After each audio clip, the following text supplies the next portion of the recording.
episode of Tell Your Story. I'm your host, Todd Nesloni, the Director of Culture and Strategic Leadership for TEPSA. Each episode, I look to bring you a different guest who has encouraged, inspired, or challenged me in one way or another and bring them on to tell some of their story in hopes that it inspires you to tell some of yours. I am thrilled this week to have my special guest and also my aunt, Nancy Fritz, on with me today. Nancy, tell everybody a little bit about who you are. Oh, hey, Todd. I'm honored to be here. I am, of course, first and foremost, your aunt. That's what you Yes. said, because you are my hero. But anyway, I am the wife of James Fritz, and I have two daughters, Amanda and Kayla, who are both adults, and two grandchildren, Madison and Harrison, and two sons-in-law, of course, too, Garrett and Rex. So, Nancy, you've been in education for a while. Did you always know that you were going to be a teacher when you were growing up?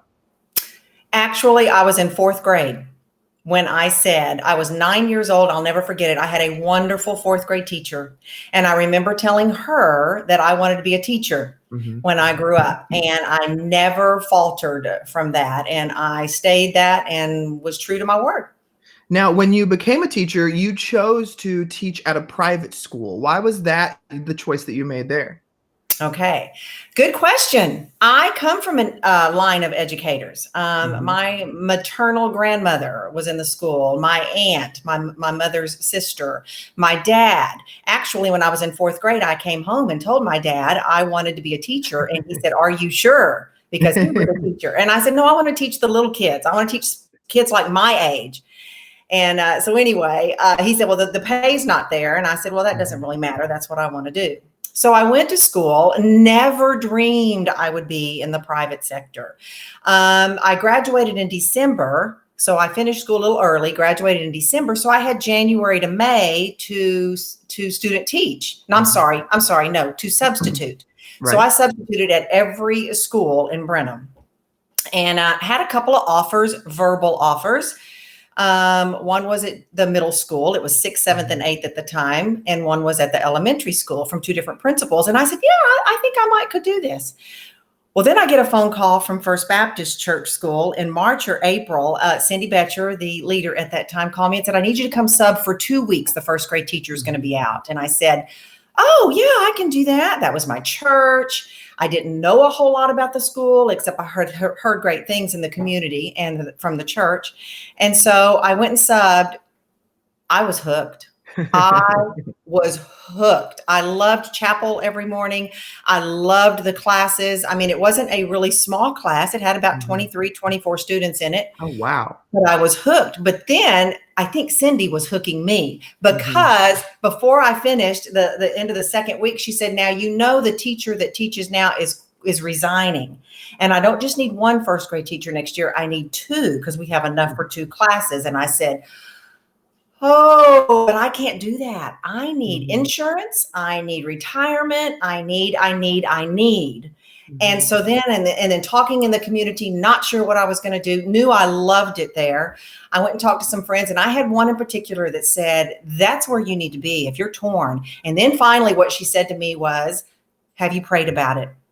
And I said, "Oh, no, I haven't." And I'm a prayerful person, but I did not. So my husband and I got together. We prayed. It didn't take but one night of prayer. And he said, "If that's where the Lord's leading you, that's where you need to go." I said, "But there's no this, there's no that." He said, "He's always provided."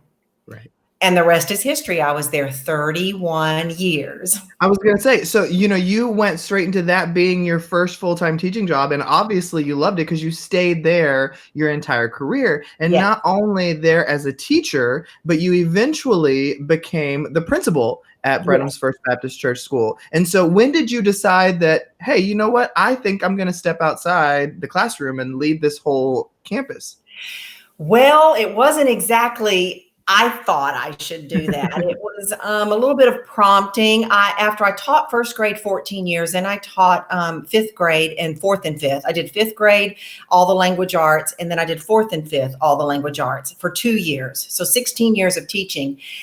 And then there was a situation at the school that they had a hole and needed someone to fill it of the leadership. And I had some people come to me and say, "I really think you need to go apply." Well, I said, "But I love the classroom. I love the students. Who better to be in that role that loves the students and loves the classrooms and will not forget the teachers. And that's what my heart was. I would never forget the teachers.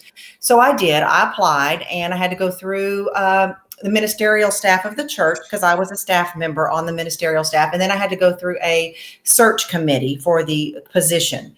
And I was hired, and I thought, what have I gotten myself into? Because not only, then of course, was I teaching students, I was having to help and guide my staff, who were fantastic, by the way, and some still there teaching. And I also had the parents, and it's a lot more than a classroom of parents and a classroom of students. It's a lot more, that's on my plate. Yeah. Plus, I had to do over $1 million budget. That's what, a lot of people don't see that. If you're the principal like you were at your school, you didn't have to worry so much about the entire system's budget. Right, right. You have TEA, or you have whoever telling you this stuff, and I didn't. And so then from that, it was like, whoa. But luckily, I'm married to a CPA. So he helped me a whole lot to make sure that, for the first year, he was right by my side, making sure that we were keeping things afloat. Yeah. And of course we did, but I had a lot of help and a lot of guidance along the way. I had a great pastor, great staff, great other former administrators that helped me. So God is good. Well, and being the principal of the private school, I mean, you've got your pre-K through sixth graders. You've got also, you're over the early education center, so the little babies and up. And so what was something that you learned about yourself when you left a classroom full of a group of kids, and now you're over 6 weeks old all the way to sixth grade and the adults? Well, honestly, we didn't have babies at that time. The youngest was 2.5. So we created the nursery while I was at the helm, and we created that, probably 4 or 5 years after I was there. That was a dream of mine when I went and interviewed. I said, I really think we need to start these when they're babies, because what better way to transition, have them right when they are born and then keep them. And that baby, still, the babies are just, there always is a waiting list for that group. Yeah. I think what I learned the most was, even though with my students, I knew there were several different personalities, but with my staff, there's several different personalities, and it's a lot more on an adult level. And I have to realize that just because I approached this one way, I had to approach another one another way. And it wasn't the favoritism. It's kind of like my 2 children. They're both so different, but I approach one way and I approach another way. So that's what I had to learn. There's probably 4 at least different strong personalities, and you've got all that coming at you, but then I had to address all of them too. So I learned that. I learned patience galore. Like I said, it's so different when you have just your set of parents and just your set of students in a classroom. I had the whole school. I had to learn I couldn't please everybody, and that was okay. That was okay. As long as I could lay my head down at night and have peace that the policies and procedures that I was asked to, the school committee set, and I was asked to abide by, if I could lay my head down at night and realize that's what we did instead of what they wanted, then everything was okay.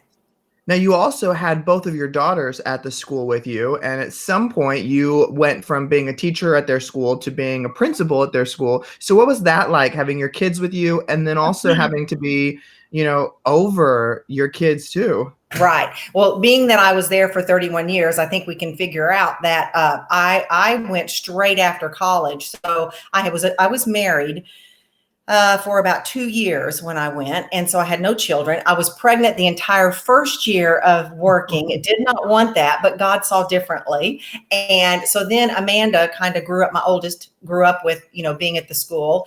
And there were times that my children saw when I was teacher, because I taught Amanda first grade spelling and reading, and I taught Kayla fourth grade spelling and reading and language. And I think they saw that Mama was not at the school. Miss Fritz was at the school and Mama was at home.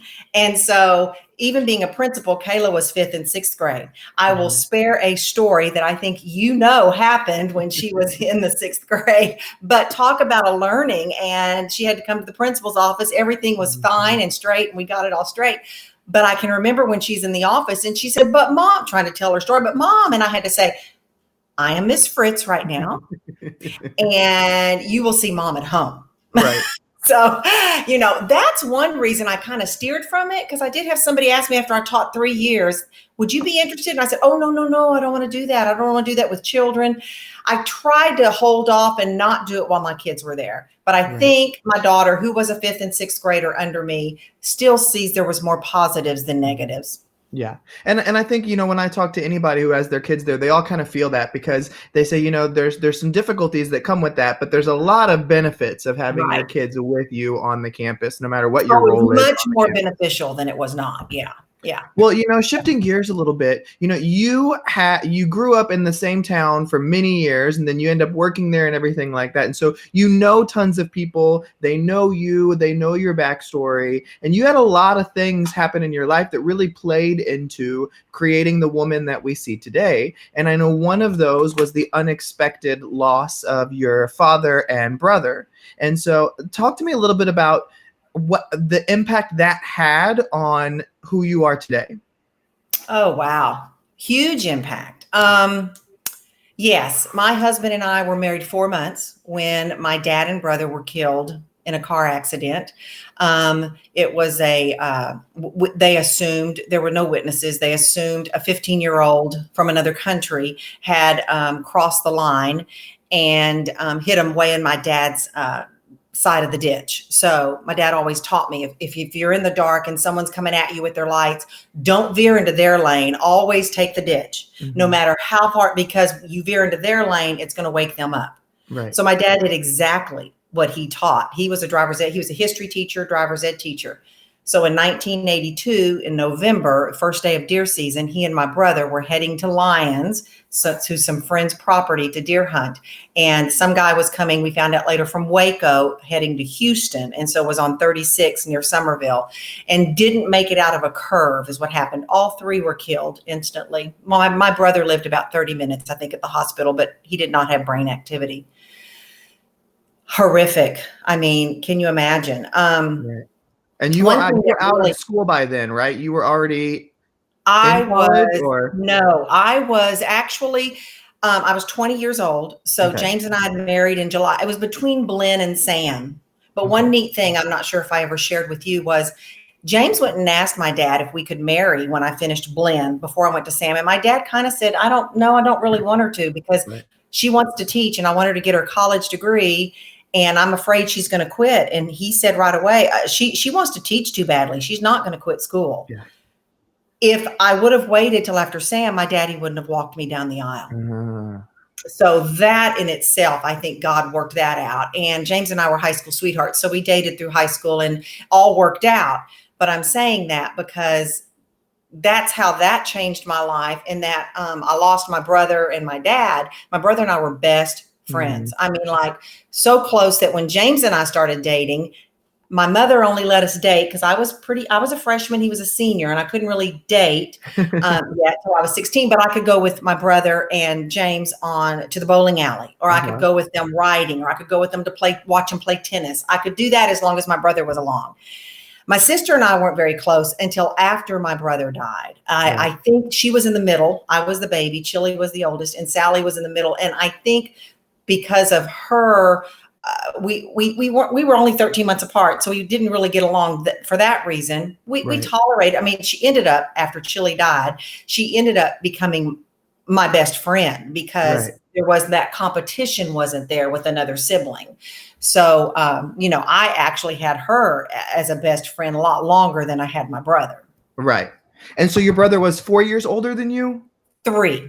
He was a senior. I was a freshman. Yeah, my mother had almost 3 in diapers at one time. I mean, when we were in high school, it was a freshman, sophomore, senior.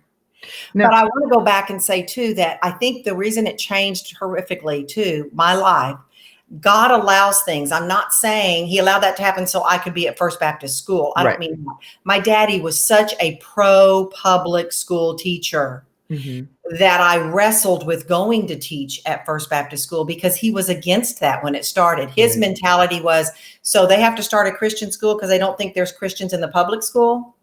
That kind of, I remember him voicing that. So I wrestled with that. And I even shared that with the leader at that time. I shared it with my pastor. And when I prayed about it and I had a peace, in my mind, I kind of went, God, are you a God of, if my daddy were still here, I probably wouldn't have done that because I was a daddy's girl. I was a pleaser. I wanted to please him.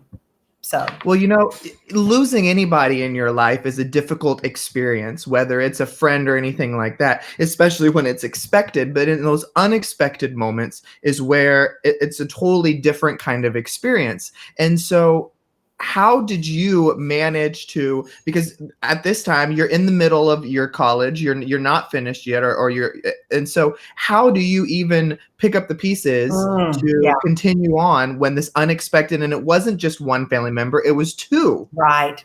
That was what was so hard. I think I pushed forward. In that time, I'm 20. I'm newly married. I'm still a newlywed. My husband is managing Mr. Gaddy's. It took him longer to be able to go into Mr. Gaddy's and work because he and my brother Chili had just laid the new tile floor. And he said, I can't step on this floor. And so I went back to school. I mean, they died on a Saturday. The funeral was Monday. I was back at school on Wednesday. So I just missed Monday, Tuesday school. So one set of classes. I remember saying, I can't do this. I can't do this because I went in and had a major test that day and didn't know about it. They announced it on Monday. I wasn't at school Monday. I'm at a funeral and I had to take it. And I just felt like a failure. And I came home and my mother said, remember what you promised your daddy. I said, I don't think I can finish this semester. It's almost Thanksgiving. Then it's finals. I can't do this. It's too much. And I said, oh, I'm going to finish. I just don't think I can this semester. But she pushed me. And I said, you're right. I did tell him I would finish. So I did. And I knew that that's what I wanted to do, but it was overwhelming. It was not just losing a parent, but losing your best friend and your brother. And I think that's what makes it such of a different story, because you've got all these other little pieces of the unexpectedness, a parent, a brother, you're at a young age, your life is just beginning, all these kind of things that I can see that playing into even to today. And so when you look at things today, are there moments even when now you're looking at 25, 30 years later? Almost 38. It'll be 38 this fall. So 38 years later, and do you still look at things and say, oh, I wish Dad could see this? Oh, all the time. All the time. I think, what kind of a grandpa would he have been to my children? What kind of uncle? My brother was hilarious. He kind of stayed in his shell till he was a junior or senior, probably. And then when he developed and exploded, I mean, there was a time where there was a bikini contest at Silver Wings Ballroom, the skating rink. He entered it. I fixed his hair. He wore one of Sally's bikinis, not mine, because I didn't wear bikinis. So it was hilarious. And he won. I mean, we still talk about that. That's how he was. He was a hoot. So yeah, I think about family gatherings. Think, what would it be like? What would his wife have been like? What would his children have been like? He wasn't married. In fact, it was kind of a blessing. He really wasn't in a relationship with anyone. He was 23. So he really didn't have a significant other at the time. Lots and lots of friends. The thing that got me, Todd, was when you walked into the church and there were 2 caskets. Right at the front. 2 caskets. And then I kept thinking, I've lost a father and a son, but my mother lost a husband. I mean, I lost a father and a daddy. Sorry. I'll get it straight. I lost a father and a brother.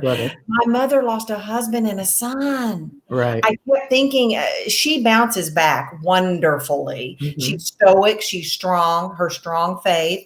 I mean, she's just someone I look up to in that regard. But I kept thinking about that, thinking I need to be with my mother. This is going to be hard on her. She bounced just as. And I watched her, and she was an example to me. Yeah. And it's so interesting. And Amanda, Kayla, and Chase and I have talked about this before, about it's so weird for us as your kid, like Amanda and Kayla being your kids and me and Chase being my mom's kids, and thinking, there's these 2 people that were so instrumental in our mother's lives that we have never met, have no recollection of, because they were not alive when we were alive. And it's so interesting for me, like that's such a weird thing for me to think about. How could somebody be so instrumental in your life, and yet as your own children, we've never even met them and got to Right. experience them. Yeah. And Right. so, and then there's so many things, because I think about grandma too, like you said, and how she lost a husband and a son, and then she remarries, and then in the last couple of years loses that husband, and I know that then just recently she loses another daughter. And so, do you ever get to the point where you think, when is all of that going to stop? Like, when is it enough grief Mhm. for us to Yeah. hold on to, and for it to say, let's let the grief go on to somebody else? Right. I guess I've never said to God, enough is enough. I've not said that. I do know that I don't understand. I don't understand, and God doesn't want us to understand, because that's why but we believe he's sovereign. I mean, if you believe God's sovereign, you know that when he created you in your mother's womb, he knew your very first breath, and only he knows your very last breath. And there's nothing we can do to add to or take away from our lifespan. Now you say, yeah, you could commit suicide or whatever, but God still knows that's going to happen, and he could prevent it. Right. So I still say he knows it, and we have to believe that. I can remember, since you brought up your mom, that was so, oh gosh, my brother and dad were like, I saw them the night before. I mean, I saw my dad. He worked football games. I sat up with them in the press box. Never did I do that. It was so cold. He said, why are you sitting out there? Come up here with me. I sat with him. I went to Gaddy's afterwards because James and Chili were working there. And Chili goes, here, close it up for me. Here's $20. Close it down for me. Clean up, because I'm going to go riding with my friends. So I saw both of them, and everything was fine. And then boom, they're gone. With Sally, everything was fine. And then you're in a hospital and you're like, oh my gosh, is she going to make it? Please, Lord, this isn't going to be, I'm not going to lose I'm not ready to be an only child. That went through my mind. But I don't know if you remember when we were in the consult room and they had the family come in there, and I prayed after the doctor came in, because you and Chase had a big decision to make. Right. And I prayed and I said, Lord, we're going to pray for a miracle. We want Sally's body healed. Please heal her. And after I prayed, do you remember what I said?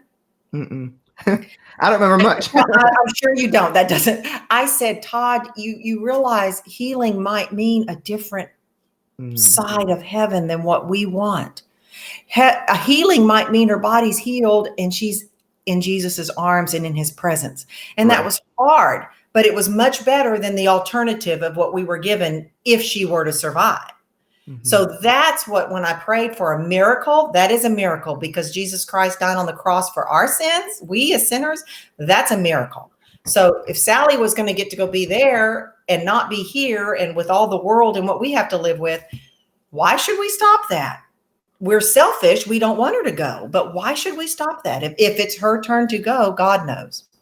Well, and I think one of the benefits of that prayer in that time was when we had made the decision to remove the life support, that it wasn't a drawn out, like several day experience. Exactly. It was very much of a within a couple minutes, and then us saying something to her in the room. Then it was very much of a, okay, now she's at peace. It was the right call. Yeah. And so when there's people listening who have dealt with grief and loss and things like that, what advice do you have to give them to make it through? Oh, I don't know how people make it through without the Lord. I really don't, because that's where I get my peace. My heart is heavy and I'm burdened, and I'm kind of walking in a fog sometimes and thinking, oh my gosh, I can't do this. And God, I just say, God, I need the peace today. I need peace from you today. Satan puts thoughts in my mind. And I'm like, Satan, I've heard this. Satan can only hear what you say. He doesn't know what you think. So I'd walk around the house saying, Satan, leave me, get out of here, get out of me, get out. I don't want you around. And I would pray to the Lord. So if I wanted to tell the Lord that how weak I was and how I needed him, I didn't say that out loud. I prayed it, because Satan doesn't know what I'm thinking. Only God knows what I'm thinking. So that, and also I didn't have this with Chili and Dad and other family members. Like you said, Harvey passed away. He was near and dear to our family, mother's second husband. I mean, I tell you, Harvey's the best thing that happened to my mother. I will tell her that, even though I lost my dad and brother, Harvey's the best thing that happened to Betty Bradley. And I think she'll agree. But anyway, I had grief share with Sally, with your mother. Mhm. I had grief share. And that was wonderful class to go through, to walk through. You're sitting in a room full of people who have suffered loss. Right. And nobody in there had suffered a sibling. And so I remember thinking, oh gosh, they've suffered the loss of a child. They've suffered the loss of a parent. They've suffered the loss of a spouse. Mine's not near what their grief is. Boy, was I told wrong right away and said, don't judge someone's grief. Don't put their grief higher than yours. Don't make yours seem like it's not. Everybody's grief is different. And I also learned everybody grieves differently. You know, we all go through the stages, anger and guilt and this, all those different stages. However, everybody grieves. Look, nobody can tell you, okay, it's time to get off your rear end and get going. You've grieved enough. No, everybody grieves differently. I have to put my sole faith in the Lord. Right. Well, I love that. Well, Nancy, one of the questions that I always love to end all of these interviews on is, there's all kinds of people who listen to these conversations. And so for the people who are listening today, if there was one thing that you wish more people knew or understood, what would your one thing be?